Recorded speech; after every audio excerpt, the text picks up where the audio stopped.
Latihan coaching mengembangkan strategi. Selamat malam, apa kabar? Selamat malam Kak Aji, kabar saya sehat dan semangat Kak Aji. Lagi sibuk apa ini? Lagi sibuk ini mempersiapkan makalah Kak Aji. Lagi kita akan melakukan coaching. Coaching adalah proses memfasilitasi tujuan dengan memperjelas, menemukan langkah terbaik dan sumber daya yang diperlukan. Apakah oke dan sudah siap? Oke Kak Aji, dan siap. Selama sesi coaching, saya akan mendukung, mendengarkan Anda, serta bertanya. Saya komitmen untuk hadir penuh dalam memperhatikan Anda. Apakah oke? Oke sekali Kak Aji. Di akhir sesi coaching ini, apa tujuan yang Anda ingin capai? Saya kepingin menuangkan ide saya dalam sebuah makalah dengan judul mendidik dengan welas asih menggunakan pendekatan NVC atau non-violent communication dan coaching itu Kak Aji. Apakah bisa dibuat lebih spesifik, realistis, dan terjangkau? Kalau spesifiknya, saya ingin tahu caranya, ya, dalam sesi ini saya ingin membahas bagaimana caranya agar bisa menuangkan ide saya dalam bentuk makalah yang berisi tentang mendidik dengan olas asih menggunakan pendekatan NVC dan coaching. Kemudian untuk waktunya saya kepingin makalah ini selesai selambatnya pukul 7 WITA besok. Kemudian ukurannya atau indikator keberhasilan saya, satu, kalau sebelum pukul 7 itu makalah saya sudah selesai lengkap, mulai dari latar belakang sampai kesimpulan. Kemudian itu ada sesuatu yang penting ya, sesuai dengan value saya. Mengapa saya menuliskan makalah itu? Karena sesuai banget dengan nilai-nilai yang hidup di dalam diri saya, bagaimana saya setiap hari berusaha untuk mempraktekkan hidup welas asih, baik untuk diri saya sendiri dan orang-orang di sekitar saya. Itu Kak Haji. Tadi Anda menyebutkan NVC dan non-violent. Bisa dijelaskan lebih detail mungkin? NVC itu adalah singkatan dari non-violent communication, atau kalau di dalam bahasa Indonesianya ada yang menerjemahkan adalah komunikasi nirkekerasan. Kalau saya sendiri lebih nyaman menyebutnya adalah komunikasi welas asih. Ada juga saya dengar menerjemahkan namanya compassionate communication gitu ya. Itu Kak Aji. Keren. Dan bagaimana kondisi progres makalahnya? Makalah yang saat ini progresnya itu saya baru sanggup untuk menuliskan poin-poinnya gitu ya, hal-hal atau bagian-bagian penting dari makalah itu, maksudnya bagian penting kerangkanya gitu ya, kerangka misalnya kata pengantar, ada bab satunya pendahuluan, latar belakang, ada masalah dan tujuan manfaat, kemudian ada pembahasannya, hal-hal yang ingin saya perjelas lagi di tujuan, kemudian kesimpulannya, saya membuat kalimat inti dari kesimpulan yang merujuk pada tujuan. Saya baru sampai menuliskan itu, dan poin pentingnya misalnya di bagian pertama atau misalnya 2.1 gitu, saya akan menyampaikan ini gitu, kayak baru poin-poin gitu Kak Aji. Kemudian apa penyebabnya makalahnya baru mengerjakan poin-poin sedangkan besok sudah harus selesai? Karena saya baru sempat untuk melihat format gitu ya, melihat format ini baru semalam, bahkan saya sudah pukul 23 itu saya baru mendaftar, kemudian tadi pagi saya masih sekolah sampai jam 12 saya baru balik. Nah, setelah itulah saya baru sempat melihat format makalah gitu, karena sudah lama sekali saya tidak menuliskan makalah. Itu penyebabnya, sehingga saya harus belajar dulu ya bagaimana urutan terstruktur makalah lagi, itu yang menyebabkan prosesnya baru sampai di menuliskan poin-poinnya. Kemudian apa yang diharapkan? Hasil apa yang Yang diharapkan? saya harapkan adalah makalah itu dapat saya selesaikan sesuai yang saya rencanakan pada pukul 19 WITA ya. 7 malam besok itu yang saya harapkan. Kemudian langkah-langkah apa yang diperlukan agar besok pukul 10 WITA ya selesai? 7 Kak. 7 WITA. 7 7 WITA. malam. Sini jam 6 berarti ya. Oh iya, apa yang diperlukan agar jam 7 WITA bisa selesai? Langkah-langkahnya yang saya bayangkan yang akan saya lakukan itu, jadi setelah sesi ini saya akan menuliskan dulu ya poin-poin kerangka yang sudah saya buat di buku itu. Setelah itu baru saya akan melanjutkan melengkapi paragrafnya sampai kira-kira pukul 10.30 WITA itu saya hentikan. Nanti besok lagi mungkin saya akan pinjam kalau memang bisa ya dengan anak saya akan pinjam laptop anak saya untuk saya bawa ke sekolah. Jadi sambil saya nanti di sekolah melakukan kegiatan, kalau ada jeda sedikit saya akan lanjutkan kaji. Kalau tidak bisa mungkin saya akan taruh di Google Drive sehingga saya bisa lanjutkan nanti mungkin pakai komputer yang tersedia di sekolah. Begitu saya bayangkan. Kemudian sumber apa yang diperlukan untuk membuat makalah tersebut? Apa kaji? Boleh diulang kaji? Sumber daya apa yang diperlukan untuk membuat makalah tersebut?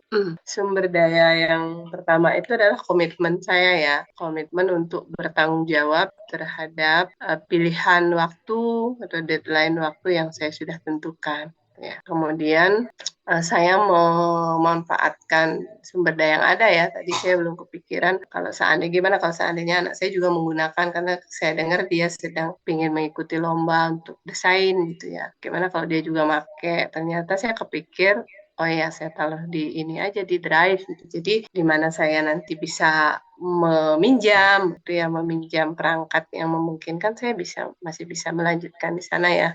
Dan kalau ada waktu-waktu yang misalnya berapa menit gitu luang, saya bisa melanjutkan itu kaji. Apa dampaknya bila makalah itu sukses?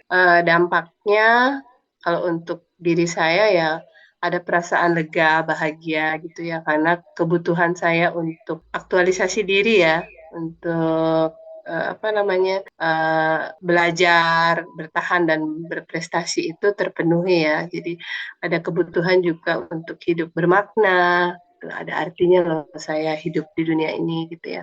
Kemudian juga saya melihat kebutuhan saya untuk berkontribusi terhadap dunia yang lebih damai gitu ya, lebih welas asih, itu terpenuhi. Itu mungkin Kak Aji. Juga mudah-mudahan selain dampaknya terhadap diri saya, apa yang saya sampaikan itu juga berdampak untuk orang lain ya, terutama para guru, dosen, atau orang-orang yang berkecimpung dalam dunia pendidikan, sehingga mereka juga bisa hidup menjadi dosen atau guru yang bahagia gitu, melakukan sesuatu itu penuh rasa tanggung jawab, menyadari apa yang dia lakukan itu sebenarnya dia yang mau gitu ya. Jadi riang gembira ya, bahagia, karena dengan itu kan energi ya, bahagia itu kan kalau di coaching disebut state. Jadi ketika seorang pengajar state-nya itu bahagia, riang gembira, semangat, pasti juga anak didiknya juga akan ketular gitu ya. Seperti itu saya bayangin Kak Aji. Kemudian apa yang Anda pahami dari langkah yang akan dilakukan? Yang saya pahami jika saya melaksanakan langkah-langkah seperti yang sudah saya sampaikan tadi itu, saya optimis jam 7 malam besok itu selesai gitu ya. Kenapa penting bagi saya menyelesaikan besok gitu ya? Karena lusa saya pengen mengajak anak-anak saya untuk menikmati waktu untuk berlibur gitu. Jadi saya nggak kepikiran lagi tentang makalah gitu. Kemudian setelah itu saya bisa langsung, mungkin di tanggal 11 atau 12 saya langsung bisa mengirimkan. Saya bisa mengerjakan hal-hal lainnya lagi yang juga deadline-nya mendesak gitu Kak Aci. Kemudian apakah ada langkah yang belum Anda pahami? Yang saya lihat saya sudah pahami semua langkah-langkah itu Kak. Apa yang perlu dilakukan agar lebih memahami langkah-langkah tersebut? Yang perlu dilakukan, untuk agar saya paham langkah itu, saya melakukannya, memilih untuk melakukan langkah demi langkah, kemudian juga dengan begitu saya bisa melihat tantangannya, atau saya bisa juga menemukan strategi lain yang membuat, lebih cepat ya saya untuk, mencapai tujuan untuk membuat makalah itu, Kak. Apa yang Anda yakini dari langkah yang akan dilakukan? Mhm. Yang saya yakini bahwa dengan langkah yang tadi saya susun itu, apa namanya, akan lebih mempercepat ya mencapai tujuan. Kalau tadi saya nggak kepikiran bahwa saya bisa memanfaatkan sumber daya yang ada di sekolah besok, dan dengan demikian, kemungkinan akan bisa lebih cepat selesai atau maksimalnya sesuai deadline ya. Apakah ada langkah yang belum yakin? Langkah yang belum saya yakin, saya melihatnya yakin semua bisa dilakukan.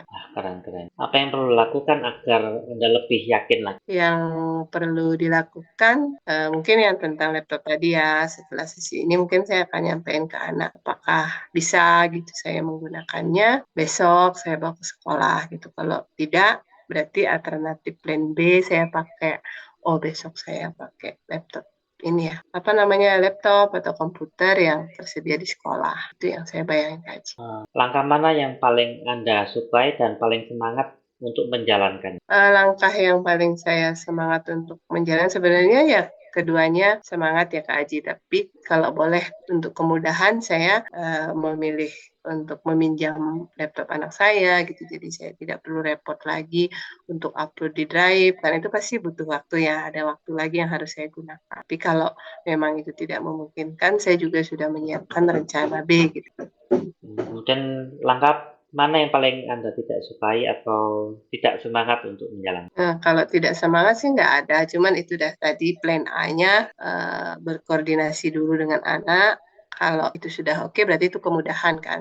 Tapi kalau tidak, ya saya pakai plan B gitu. Jadi akan ada sedikit pemborosan waktu kan di plan B itu Kak. Apa yang Anda perlu lakukan agar lebih menyukai langkah dan semangat menjalankan? Yang perlu saya lakukan, saya membayangkan dampaknya ya, bahwa ketika saya melakukan ini, ada beberapa dampak yang akan saya terima gitu ya, untuk diri saya sendiri juga, kemudian juga ada harapan juga berdampak pada orang lain gitu ya. Kemudian juga mungkin saja juga ada dampak-dampak yang saya belum perkirakan akan terjadi, tentunya dapat tip ya, itu Kak Aji. Kemudian yang terakhir ini, apa kesimpulan yang Anda dapat ambil dari sesi coaching kali ini?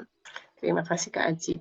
Untuk kesimpulan yang saya dapat peroleh pada sesi ini adalah untuk bisa menulis proposal yang sesuai yang saya harapkan itu, saya memiliki dua cara ya. Saya menemukan dua cara. Yang pertama adalah meminjam perangkat anak saya, kemudian yang kedua, mungkin saya bisa memanfaatkan perangkat yang tersedia di sekolah. Kalau boleh dikatakan untuk kemudahan, saya memilih untuk yang pertama menyampaikan kebutuhan saya ke anak saya. Jika itu sudah disampaikan dan tidak dapat dipenuhi, maka saya akan memilih untuk melakukan strategi B tadi, mengupload dulu di Drive, kemudian saya akan bekerja di sekolah menggunakan perangkat yang tersedia di sekolah. Besok mungkin bisa laptop yang tersedia atau komputer gitu tersedia di sekolah ya. Itu yang saya bayangkan, apa namanya, dan saya meyakini bahwa yang saya lakukan hari ini tuh pastinya berdampak ya.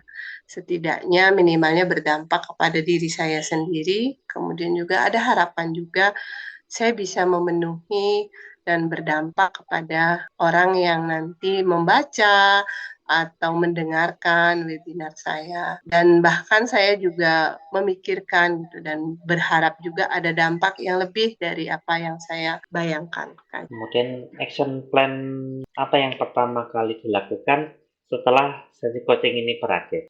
Setelah sesi coaching ini mungkin saya akan berpikir untuk menanyakan kepada anak saya ya, apakah ibu bisa meminjam di malam ini dan besok, gitu kan, minjam laptopnya ya. Nah, baik, bentar lagi kita akan mengakhiri sesi coaching kali ini. Semoga bermanfaat. Sampai berjumpa di sesi coaching berikut. Baik, terima kasih Kak Aji sudah difasilitasi. Sampai jumpa. Terima kasih Coach Gong.